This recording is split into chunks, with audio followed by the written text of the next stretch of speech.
Hey again, we're going to do a handicapping video here. This is a grade 3 Southwest. Running this race tomorrow at Oaklawn Park. Getting this video out a little bit late, just kind of a weird schedule with it being on a holiday Monday. Had plans to do this video with Scott Shapiro, who we've kind of decided we're going to do these 3-year-old races on, but that's the way the schedule worked out. We will be back next week. We'll record the video on Thursday. I'm going over the Risen Star at Fairgrounds, so that's for sure. Entries and PPs are already out, so let's get into this race. Just kind of going through a quick through. I think this race is going to produce some value. One thing to keep in mind, I did look ahead at the weather, and it's just been kind of reported on that very likely chance of rain, so getting it off track, it's always something to consider and readjust your handicapping to kind of how the track is playing and those horses' performance. But we'll just kind of get into each horse and do a quick overview. So, kind of the way I like to start with a lot of these is to start with the favorite. We have the favorite here, uncontested. I did a video, the Talking Trips, for this horse's last race, the Smarty Jones, so kind of went into a little bit more depth on it. But thing about this horse is I think this horse is going to get a lot more pressure up front today. And I know when I'm on standard it doesn't really look like it, but I'm going to click over to distance and kind of shuffle some things around and then kind of look at some different things. You can see here, even on distance, we're going to move that 8 horse up, who he kind of chased with last time, so take that with a grain of salt. But I think what is a little bit more interesting in here and something to take into consideration is you have these horses, and I'm kind of scrolling erratically, but 9, 10, 12, 13. And because these horses are drawn outside, I'll kind of map that first call, forwardly placed, they're going to have to use. And, in order to clear, because otherwise they're wide, let's just look at kind of one by one. 10, likes to be on the lead, best race, less than a length, 2 lengths back at the first call, less than a length at the first call, 1 length back. So, these horses like to be forwardly placed. That's where they do their best running. And from that post, that's going to kind of force their hand. So by contrast, that's also going to force this 3 horse here, because he knows those horses are coming. And actually, we'll even talk about the 11, because he drops out. Sorry, I'm kind of backing up a little. The 11 drops out because this horse hasn't gone the distance yet. But this horse coming from Florida also likes to be forwardly placed. We'll get into that. So sorry, jumping back. The 3 horse from the inside, this horse is going to have to use a little bit early in order to get that position and in order to clear. And will probably be forced into a faster first quarter than he was able to set last time, even though he did set a good pace. It's a big difference, and I made this point in the other video. What a difference is setting fractions being lone, stress-free, versus setting fractions when you have a horse next to you.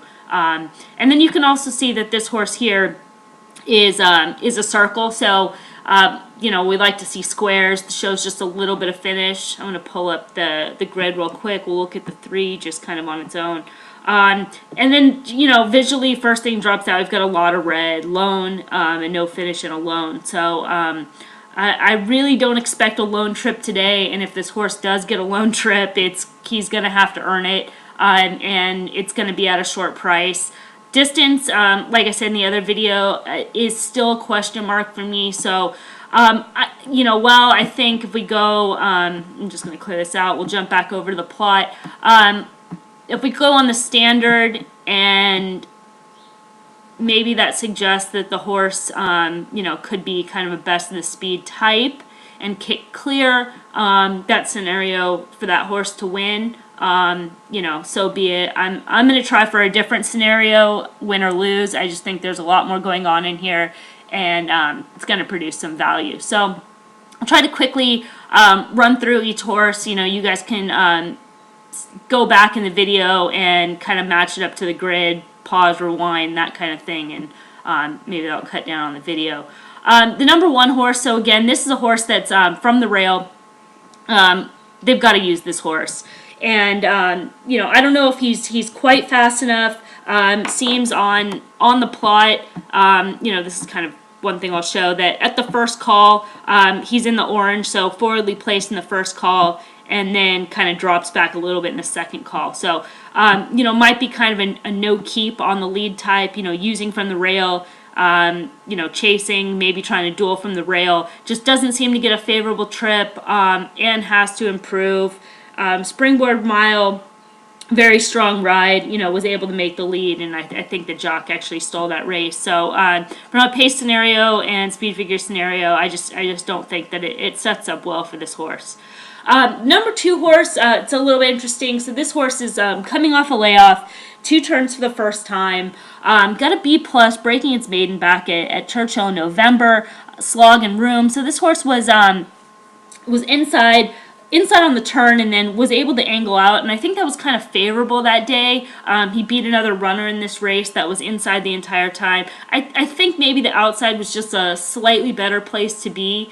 And this horse, from what we've seen, gallop improved, slog room, run good races. I just want to see. I just went back and I watched this race again just to kind of like get a better idea, and I guess if this horse is value, I could see using it, but there's just some other horses I like more that just have some more recent form and have some route form to go off of. But if you're looking at this horse and you like this horse, I think for a value play, especially going up against contested, not a bad idea. We'll go to the number 4, and this is the horse. If I'm making a pick, which I guess might as well be, this is the horse. I've just kind of always, been a fan of this horse, so I had to check my bias here whether I was going to pick him. That everything kind of matched up, and there's a lot to like on this horse. One thing, let me go back over the plot real quick.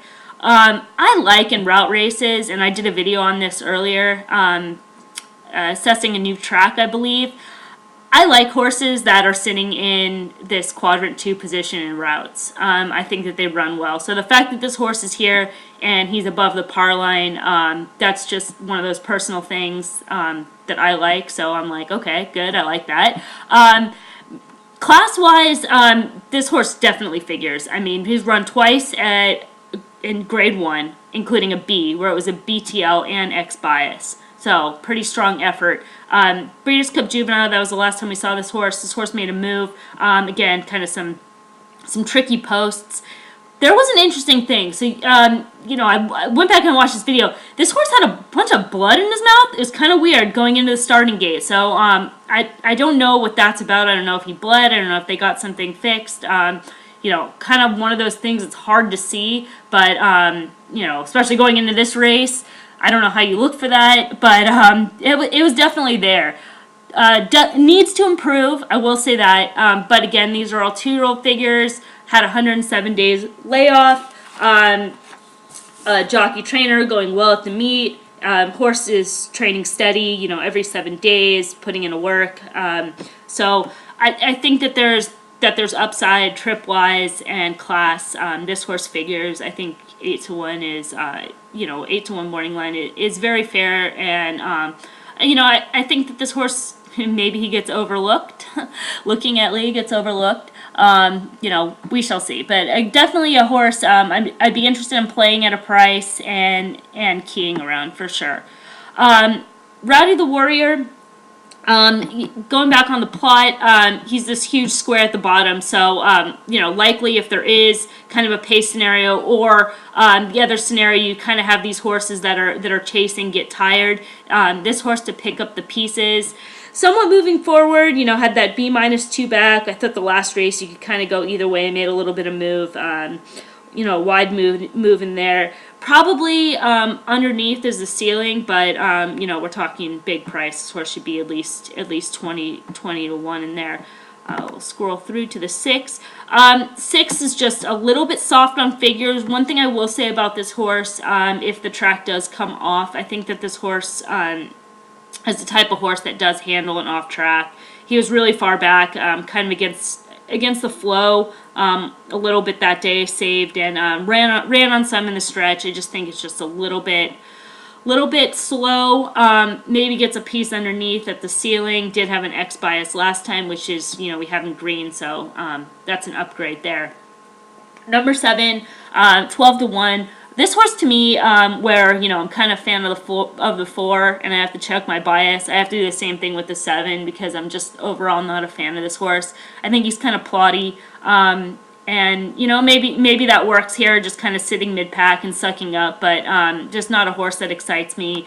Does need to improve. I mean, 92 on the best, and that was making the lead. So if they try those tactics today, again, not favorable.